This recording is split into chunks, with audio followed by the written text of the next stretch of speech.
loh yang dipaksa pulang. Hah? Dipaksa pulang Okay. dari rumah sakit. Karena Sampai orang tua korban bilang ke saya, anak saya tuh sekarang hanya berupa angka. Ya. Ya kan, angka kematian. Bahkan loh, Mas, ketika saya di rumah sakit, ketika itu masuk ruang perawatan khusus, anak saya itu sudah nggak ada namanya. Sudah bed sekian, nomor sekian.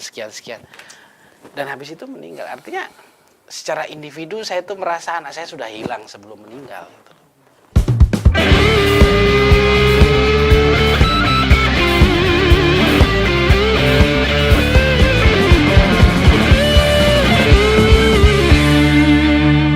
Kita bertemu lagi di sesi yang kedua, masih di Gaspol Ngobrol Gas Pasti Nampol.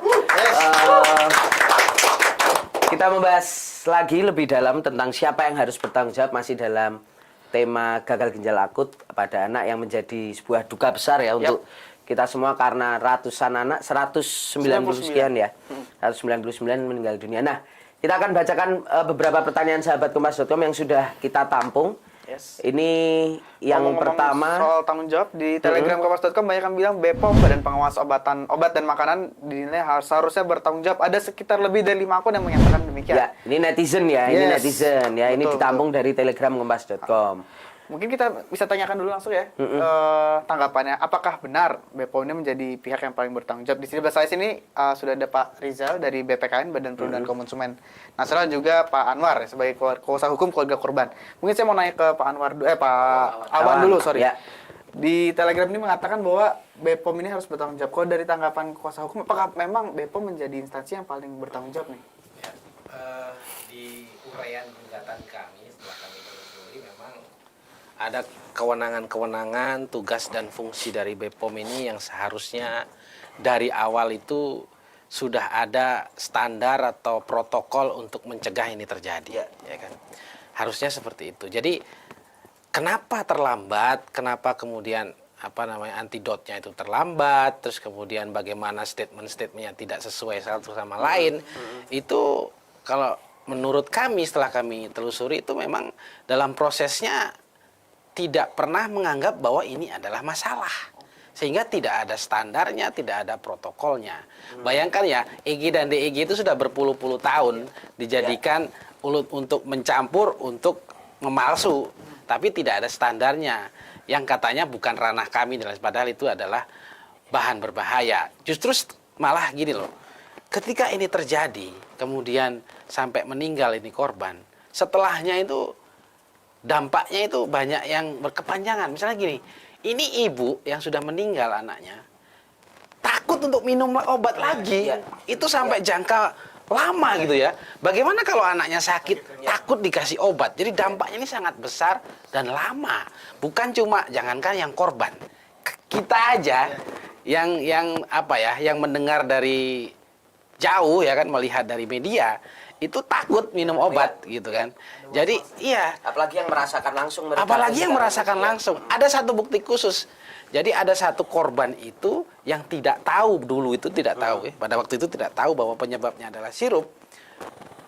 Anaknya meninggal karena gagal ginjal akut. Kemudian dia kasih juga sirup ke dua anaknya yang lain. Oke. Ya kan? Ini nggak tahu, ya kan? Dikasih kedua anaknya yang lain, baru kemudian ada rilis-rilis mengenai Bahwa ini penyebabnya adalah obat langsung sirup itu. dihentikan. Sampai sekarang dampaknya masih ada. Dia harus minum yang tradisional ya, kayak kelapa muda, susu tapi yang untuk dua anak yang lain ini enggak ada. tapi sampai sekarang lemes dan lain sebagainya. Sempat minum kalau nggak salah kata dia ya, itu dua kali kalau nggak salah. Oke. Jadi belum tahu dia minumkan ke dua yang lain gitu loh.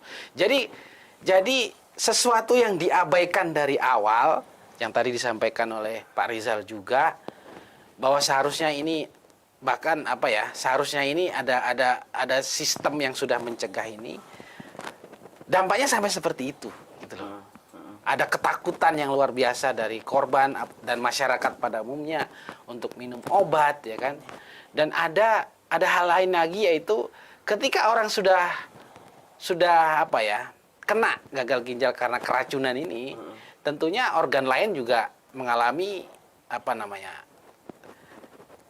dampak yang merasakan dampaknya juga ya. bukan hanya ginjal, Artinya gitu ya. artinya bahkan sampai ada yang sudah sembuh tapi harus rawat jalan, harus diperiksa ABCDE. Yang itu tidak hanya saat itu, mungkin sampai bertahun-tahun ke depan. Artinya dampaknya juga besar. Nah, satu hal yang menjadi menjadi tanda tanya, kenapa tidak ditetapkan KLB gitu loh. Karena jadi kejadian luar biasa itu penting. Kenapa tidak ditetapkan? Ketika itu sudah ditetapkan kejadian luar biasa, ada peraturan yang memayungi bahwa data korban harus dibuka. Ketika dia KLB. Pemerintah harus full tanggung jawab mengenai pembiayaan, mengenai dampak jangka panjang dan lain sebagainya. Dan kalau ada kejadian lagi, sudah pernah ditetapkan KLB, protokolnya sama. Ya, sudah ada sistem yang akhirnya harus diikuti. Betul. KLB itu, Nah, terakhir ketika kita meminta KLB, ya kan? Masyarakat minta KLB, ya kan? Nggak ada sampai sekarang. Bahkan terakhir Kementerian Kesehatan menyampaikan bahwa ini kasus sudah turun, ya kan? Korban sudah tidak ada, yang dirawat juga sudah pulang, ya nggak usah KLB, gitu kan? Padahal KLB itu penting. Hari Jumat kemarin ada satu penyakit yang kena itu di Aceh, polio. Ya. Tiba-tiba hari Sabtunya sudah KLB. Kenapa? Karena ada protokolnya, gitu kan? Nah, kalau ini ditetapkan KLB, nanti suatu saat terjadi karena keracunan ini potensinya besar ke depan. Kalau ada protokolnya bisa langsung KLB. Nah, yang selanjutnya saya ingin mengomentari satu hal nih. Kemarin saya diskusi dengan Kemenkes ya. Jadi dan juga BPOM. Yang pertama dulu nggak ada protokol. Nggak ada keluarga korban sudah mediasi, ketemu di media lah ya, kita diskusi. Ya. Pertama masalah protokol, masalah standar. Sekarang ada istilah lain nih, namanya scientific evidence. Ya kan? Jadi kita itu ada protokol, sekarang belum ada scientific evidence-nya, gitu kan?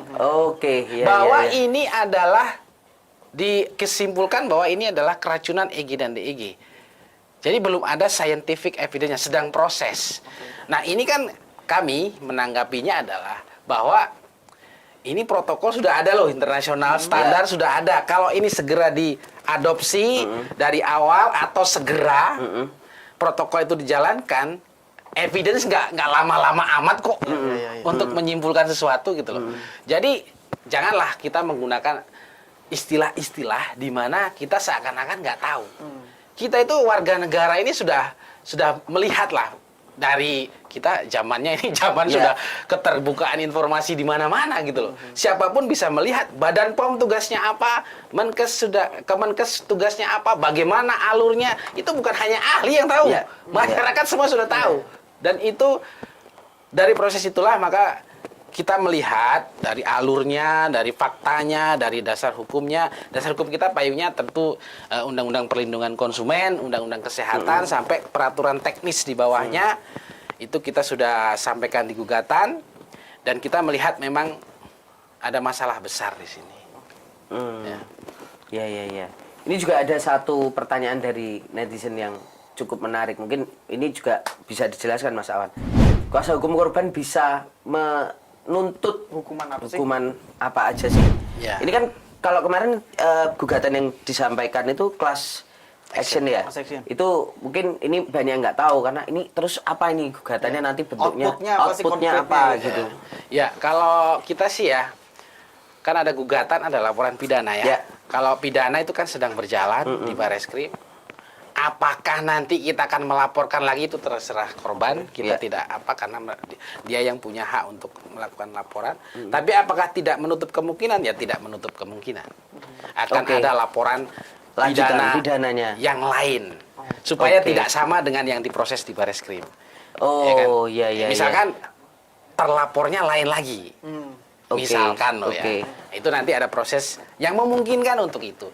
Sedangkan kalau gugatan ini kan kalau class action itu sebenarnya ada dua, ada dua jenis atau tiga jenis. Yang pertama itu dia menuntut ganti rugi saja, Yang kedua, menuntut perubahan kebijakan saja atau gabungan dari dua-duanya, ya kan? Nah, kita sih membuat gugatan ini gabungan dari dua-duanya. Oke. Yang pertama adalah kompensasi atau ganti rugi. Ganti rugi oleh siapa? Yang satu yang kita anggap secara sistem lalai menjalankan tugasnya, yaitu BPOM dan Kemenkes. Yang kedua, yang betul melakukan kejahatan atau perbuatan melawan hukum. Yaitu siapa? Jadi sebenarnya kita kan ini ada dua. Yang satu lalai, abai, tidak masuk dalam sistemnya. Yang satu memang benar-benar jahat, yang mencampur dan mengganti bahan, gitu kan.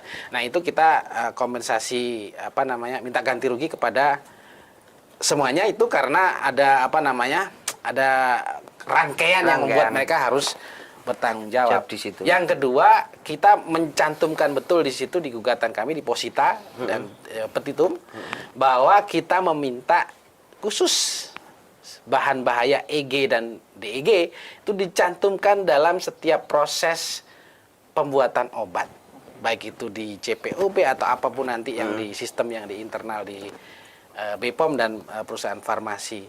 Plus terutama bahan berbahaya itu betul-betul diterapkan proses pengawasannya.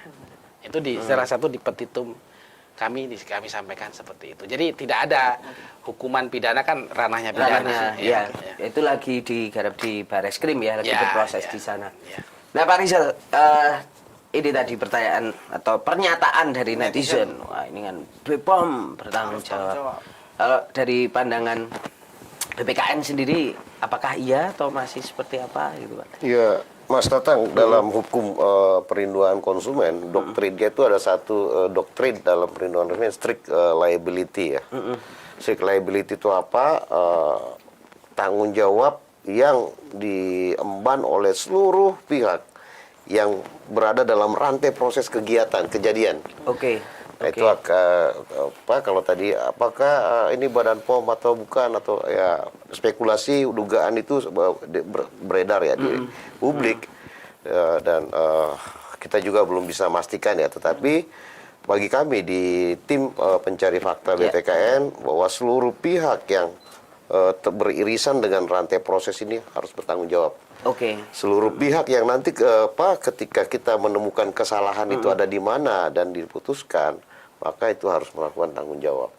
Jadi harus ada penanggung jawab, dan tidak satu atau dua tapi seluruh rantainya. Karena ini tidak melibatkan satu entitas, mulai dari bahan baku sampai itu beredar di retail, di masyarakat.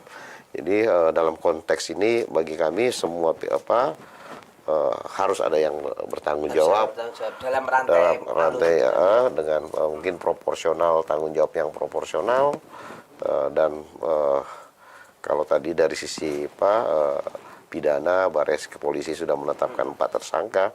Kalau itu terbukti benar, maka itu yang dilakukan oleh 4 perusahaan yang ditersangkakan ini kejahatan kemanusiaan. Pak Rizal tadi menyatakan bahwa semua pihak harus bertanggung jawab, dan ini mungkin tidak bisa dilepaskan dari BPOM gitu ya, sebagai satu harus bertanggung jawab lah karena atas kejadian, karena kita lihat bisa juga masyarakat mungkin nanti ke Badan Perlindungan Konsumen, ngapain aja Badan BPKN ini, enggak ya gugat, nggak apa-apa, karena ya porsi kami juga ada, sehingga tadi ada konsumen yang tercederai.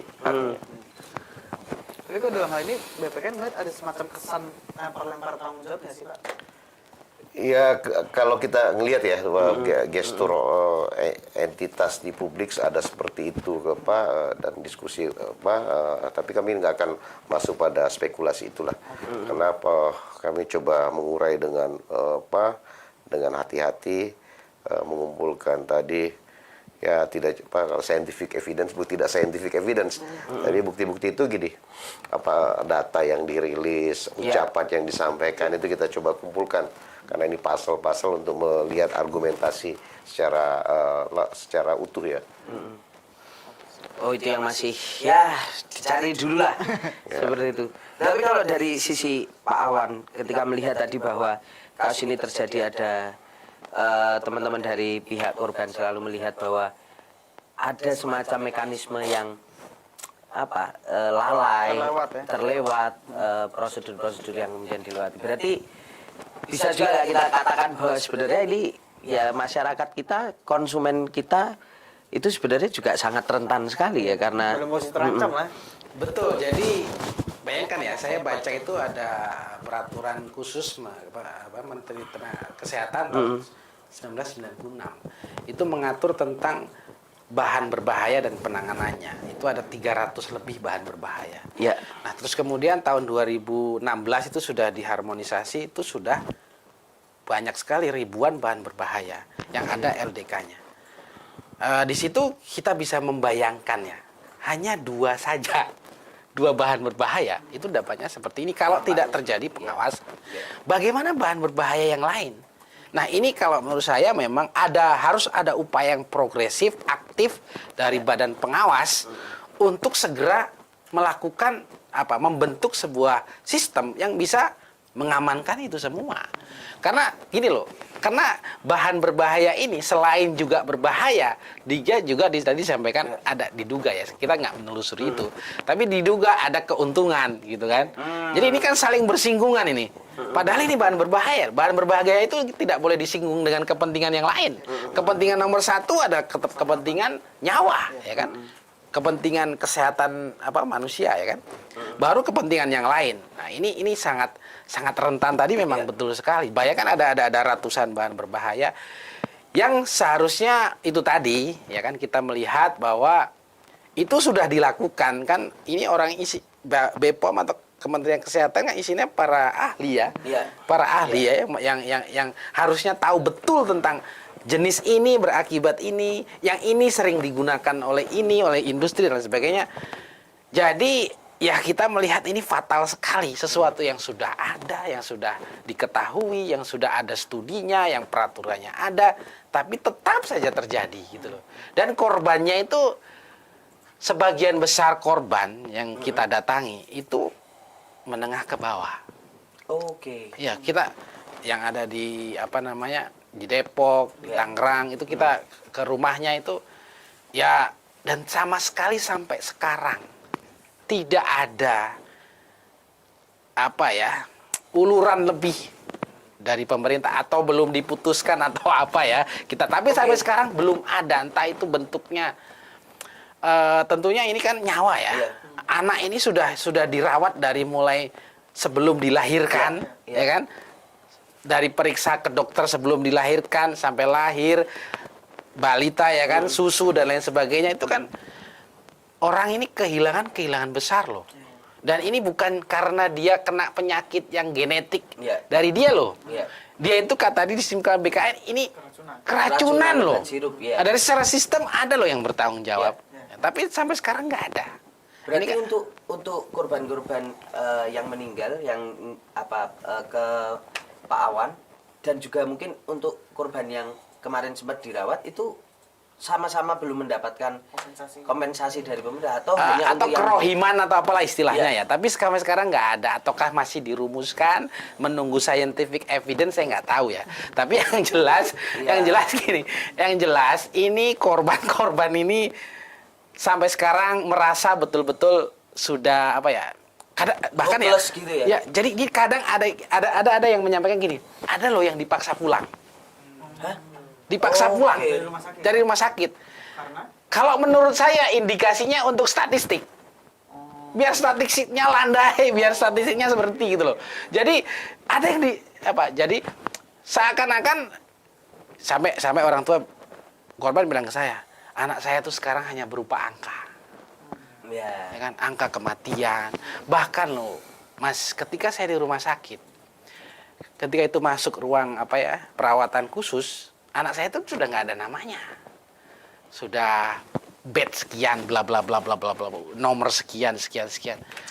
Dan habis itu meninggal. Artinya secara individu saya itu merasa anak saya sudah hilang sebelum meninggal. Gitu. Dan bayangkan loh Mas, kemarin masih main bola ya kan? Orang biasanya sakit pilek, sakit panas ya diminumkan obat yang ada di sekitar. Dari sehat, sakit itu kadang cepat ada yang sekali. seminggu. Iya, cepat sekali. Makanya namanya Progresif. Progresif. Apa tadi? Atypical. Atypical. Jadi sangat cepat. Jadi banyak lah yang kita sampaikan, dan ketika saya mendengar itu berulang-ulang, yang jelas rasa ini selalu ya. Iya. Walaupun kita mendengar berulang-ulang yang sama ya, tapi selalu ya. selalu rasanya di hati ini, gitu loh. Iya. Dan itu tadi sampai sekarang nggak ada loh sampai sekarang itu gitu loh. Iya, iya, iya. Ya. Dan masalah harus jadi pihak yang akhirnya ya ketika mereka mengeluh dan lain sebagainya mendengar dan pusing juga gimana gitu, karena pemerintah juga belum sampai ya. Pusing, kecewa, geram ya kan? Ya, ya. Ya, ya. Kalau dalam bahasa Jawa itu rasa sakit yang nelongso itu. Nelongso ya kan? Nelongso di pojok gitu kan? Ya. Nggak tahu butuh bantuan siapa gitu. Iya. Itu mungkin yang nanti juga bisa jadi masukan ya. Iya. Itu. Nah, kita sedikit menyinggung soal bagaimana proses dari proses pidana yang sedang berjalan. Kemarin di Barreskrim itu kan sudah ada 4 tersangka yang sudah ditetapkan, dan ya entah apakah ini akan lanjut atau enggak, tapi salah satu fakta yang mungkin sahabat Kompas.com juga harus tahu adalah pemeriksaan juga terus berkembang. Kemarin Ketua BPOM Ibu Penny juga diperiksa, tadi saya sempat baca sudah dipanggil gitu. Nah, tapi so far 4 tersangka ya. Sudah ada 4 tersangka. Kalau dari Pak Rizal, 4 tersangka ini seperti apa tanggapannya? Apakah ini sangat mungkin nanti juga rekomendasi dari teman-teman BPKN ini Memang harus diproses pidana kan? juga berkoordinasi dengan Barreskrim menjadi masukan-masukan untuk mengembangkan, mencari lagi ada beberapa tersangka tambahan, atau justru seperti apa nanti sistemnya? Tentu kita sangat mengapresiasi ya apa yang dilakukan oleh teman-teman kepolisian. Penetapan 4 tersangka ini kami apresiasi, tetapi juga ini tidak boleh berhenti, juga harus terus dikembangkan kasusnya. Kan ada industri pemasok ya, ada perusahaan pemasok bahan baku, ada distributor, itu harus dilihat. Dan pekerjaan ini pekerjaan yang menurut saya sih harus dicermati, sehingga tadi kita berharap kepolisian bisa mengungkap secara komprehensif juga. Jadi seluruh rantai bisnis yang ada di industri ini harus bisa diungkap. Jadi kalau ditanya apakah 4 cukup, ya tentu kita serahkan ke kepolisian. Kita berharap ini bisa dikembangkan mulai dari bagaimana masuknya, siapa yang terlibat ketika masuk, bahan bakunya bagaimana, ketika diterbitkan bagaimana, ketika mendapat sertifikat register izin edar seperti apa, dan apakah barang yang dites itu sama dengan barang yang diedar di pasar. Nah, kalau memang tadi saya sudah sampaikan, kalau tadi memang bisa dibuktikan ya bahwa ini ada kesengajaan, jadi kelalaian yang disengaja, yang motifnya ekonomi, maka menurut saya ini kejahatan kemanusiaan. Ya. Dan ini harus diberi hukuman yang setimpal. Nah, 4 apakah cukup? Ya menurut saya sih harus diungkap seluruh rantai proses yang terlibat dalam industri ini. Dan BPKN sendiri menjadi ini juga nggak Pak, pihak yang diajak diskus oleh Barreskrim gitu ya, atau Polri, artinya terus menerus saling berdiskusi untuk proses-proses ini nggak sebenarnya? Untuk yang case Satgas ini kan Satgas ya, di Barreskrim ini ada Satgas ya, di bawah Dirtipiter ya. Ya. Sejak dibentuk ini kami belum diskusi. Ya. Secara formal ya, secara non formal kita sering berkoordinasi lah. Ya, tapi ya formalnya belum. Ya. Oke. Pertanyaan sama nih, Pak Awan. 4 tersangka cukupkah dari kacamata korban? Ya, kalau kita lihat sih proses di Barreskrim ini kan penyidikan mereka berdasarkan alat bukti, barang bukti yang ada ya kan. Jadi proses yang ada adalah yang cukup membuktikan bahwa mereka tersangka lah, itulah yang menjadi simpul. Jadi kalau secara kuasa hukum melihat ya memang ya prosedurnya seperti itu. Tapi kalau cukup atau enggak, sebenarnya kita sebagai konsumen terutama plus juga sebagai korban, kami wakil korban itu bahwa kita tuh merasa ada sesuatu gitu loh. Ya kan? Iya. Ada merasa ada sesuatu. Ketika EG dan DEG itu barang yang lumrah untuk dipalsukan tadi untuk proses keracunan itu. Ini kok tidak ada apapun tentang itu di lembaga yang seharusnya ada di pemerintah itu. Ini kok kayak ada sesuatu gitu loh. Nah, ini yang perasaan ini yang mendorong kita bersama-sama dengan korban itu, kita dorong lah untuk sama-sama kita ungkap. Jangan-jangan dalam proses ini ada sesuatu yang tidak terungkap. Oke. Atau tidak diungkap, gitu kan? Artinya dari pihak korban lebih melihatnya bahwa oke ini terjadi cemaran, tapi soal EG dan DEG-nya sendiri ini kok rasa-rasanya nggak ada pengungkapan yang cukup masif gitu ke arah situ. Enggak, maksudnya Atau seperti apa? kalau kepolisian kita tidak mengomentari proses yang terjadi di sana. Proses penyidikan itu kan mereka yang tahu barang bukti atau alat bukti apa yang kuat untuk mendukung dia jadi tersangka atau tidak. Tapi kalau kami melihat bahwa EG dan DEG adalah isu besar di dunia farmasi. Ya. Itu yang ingin kita highlight. Ada isu besar di dunia farmasi di mana ini harus betul-betul diungkap semuanya. Karena otomatis ya, kita aja ya, saya sebagai orang yang awam dunia farmasi, ketika EG dan DEG ini digunakan oleh satu perusahaan, entah itu dicampur, ya kan, sedikit-sedikit, entah itu semuanya, berarti kalau menurut saya ada dugaan potensi yang lebih besar. Jangan-jangan semuanya, kan kita nggak tahu juga. Nah, kita berharap dengan gugatan ini memicu itu, karena dalam proses gugatan ini pasti ada saksi-saksi yang nanti ditampilkan untuk menyatakan yang berkaitan dengan apa yang harus dia nyatakan dalam proses gugatan ini. Ada barang bukti nanti alat bukti yang akan kita sajikan di proses pengadilan. Kita berharap dalam proses ini ada hal yang terungkap yang seharusnya dari awal sudah terungkap gitu. Oke. Sehingga apa namanya kedepannya itu, jadi kita gini, kita berharap kedepannya ada perbaikan, ya kan? Kita berharap kedepannya tidak terjadi lagi. Tapi kalau tidak dilakukan ya pasti terjadi lagi, gitu loh. Jadi kalau ini kita harap tidak terjadi lagi, ke depan tidak ada keracunan. Tapi itu tadi ada barang bahan berbahaya yang masih banyak selain ini. Kalau tidak ada sesuatu yang progresif, aktif, segera dilakukan ya pasti terjadi lagi. Bagaimana juga masyarakat bisa percaya bahwa bahan-bahan itu sudah tidak betul. Itu yang jadi. Ini masalah serius loh maksudnya yang kita konsumsi tadi Pak Rizal sampaikan itu. Ya. Wah, ini cukup pelik juga ya. Tapi semoga nanti setiap langkah-langkahnya itu bisa inilah tercapai. Nah, Mas Awan, untuk keluarga korban sendiri yang kemudian menitipkan kuasanya kepada Mas Awan, apakah sudah ada yang juga dipanggil oleh Jadi saksi gitu? Iya, pihak kepolisian untuk diperiksa sebagai saksi untuk mengungkap kasus ini? Ya, saya sih sadar bahwa dalam proses keracunan ini korban adalah di paling ujung, ya kan? Paling ujung. Dalam proses ini kita sadar bahwa korban tidak ada di situ. Korban tidak ada dalam pembuatan obat, ya kan? Mungkin korban adanya bahwa dia minum, gitu kan? Jadi memang apa namanya jadinya sampai sekarang tidak dipanggil sebagai saksi. Ya kita sadar karena prosesnya memang seperti itu.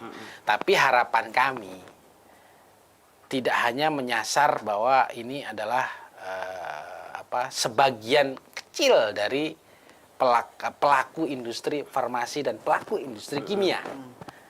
Artinya jadinya lokalisir itu, gitu kan. Harapan kita janganlah kalau memang ini lokalisir, ya kan. Tapi kalau memang itu di lokal itu ya memang yang itu. Artinya faktanya yang apa yang sebenarnya itu yang kita inginkan. Apakah memang itu ataukah memang ini bukan lokalisir, ini memang masif. Gitu. Nah, artinya kita harapannya faktanya apa yang sebenarnya itu yang akan nanti diungkap.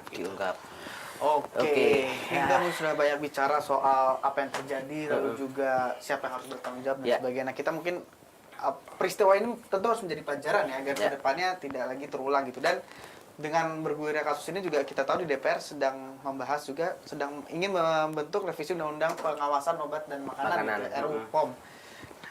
Mungkin tidak bisa dilepaskan adanya RUU POM ini dengan kasus yang terjadi kemarin. Nah, kalau dari keluarga korban melihatnya seberapa urgensinya kah adanya pembentukan undang-undang POM ini, dan apakah akan efektif untuk mencegah terjadi peristiwa ini terjadi lagi?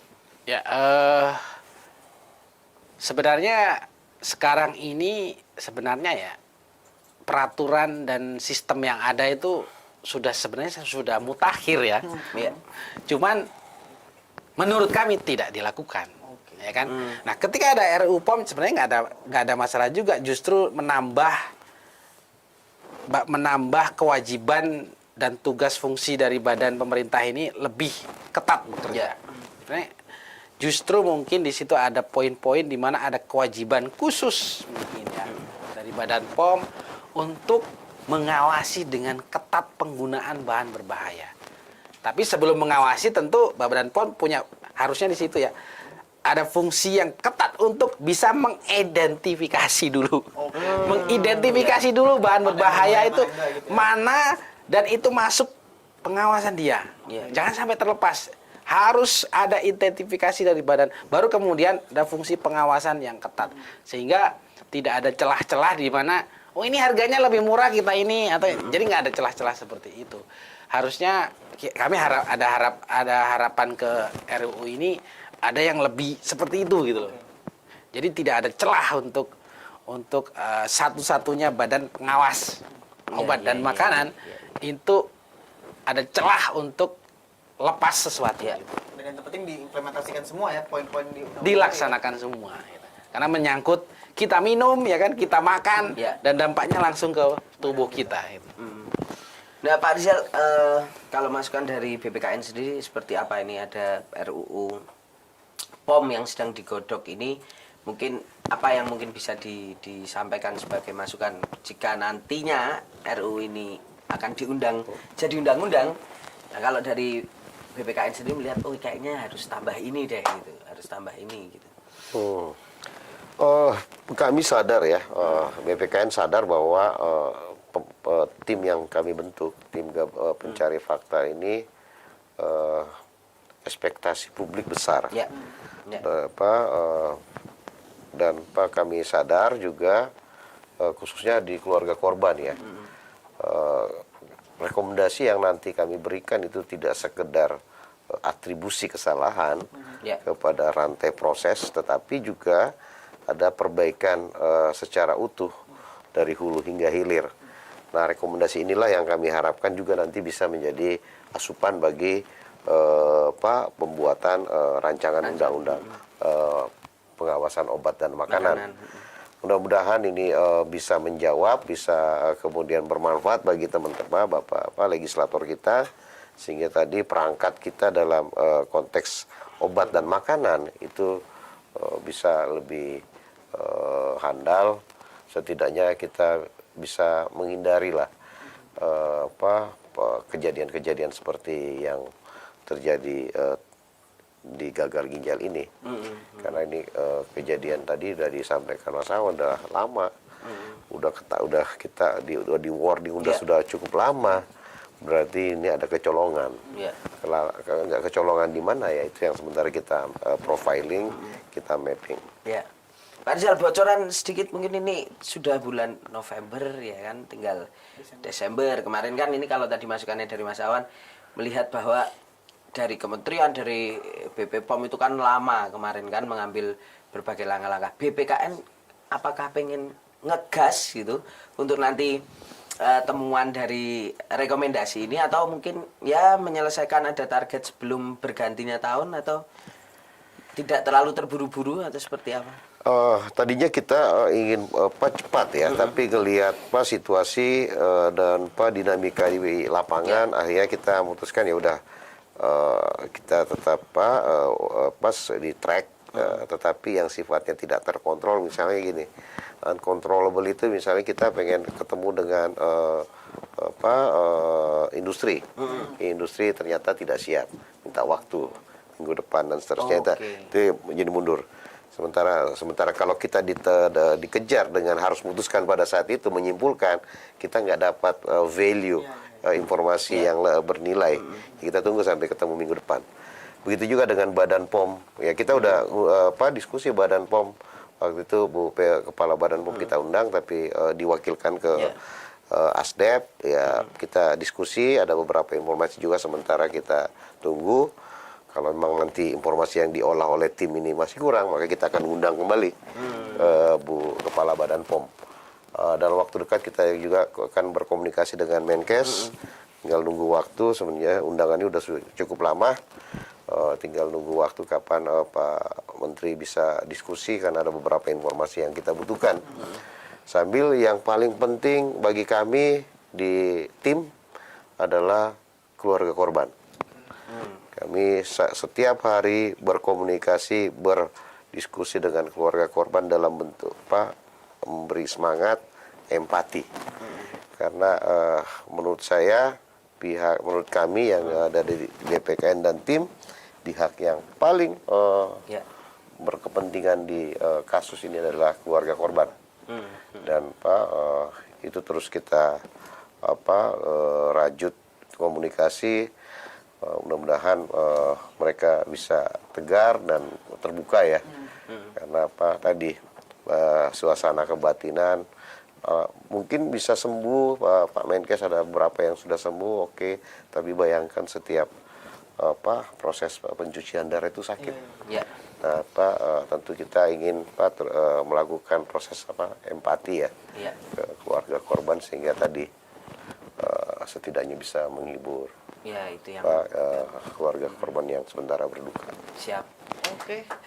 Baiklah, luar biasa obrolan kita ini tadi sudah panjang lebar membahas soal seperti apa kejadian yang terjadi di keracunan obat sirup ini ya. Keracunan Kematian obat orang tidak sedikit loh sebenarnya. Ya, tidak sedikit. Lebih besar dari Kanjuruhan ini. Iya, Banyak lebih besar dari dari Kanjuruhan, dan Kanjuruhan. hebatnya tidak di satu titik, tersebar di seluruh Indonesia. Dan korbannya paling penting adalah anak-anak itu loh. Pasti menyesakan bagi yang ditinggalkan gitu ya. Oke, kurang lebih kita sudah berpanjang lebar bicara. Terima kasih banyak Pak Riza atas waktunya. Terima kasih Mas Dito, Bos. Terima kasih Pak. Semoga nanti apapun yang sedang dikerjakan segera mendapatkan hasil yang optimal. Amin, ya. amin. Hasil Pak Amin. Awan. Seperti itu sahabat kompas.com, terima kasih dan kita akan bertemu lagi di Gaspol Episode berikutnya. episode berikutnya. Nantikan selalu dan see ya.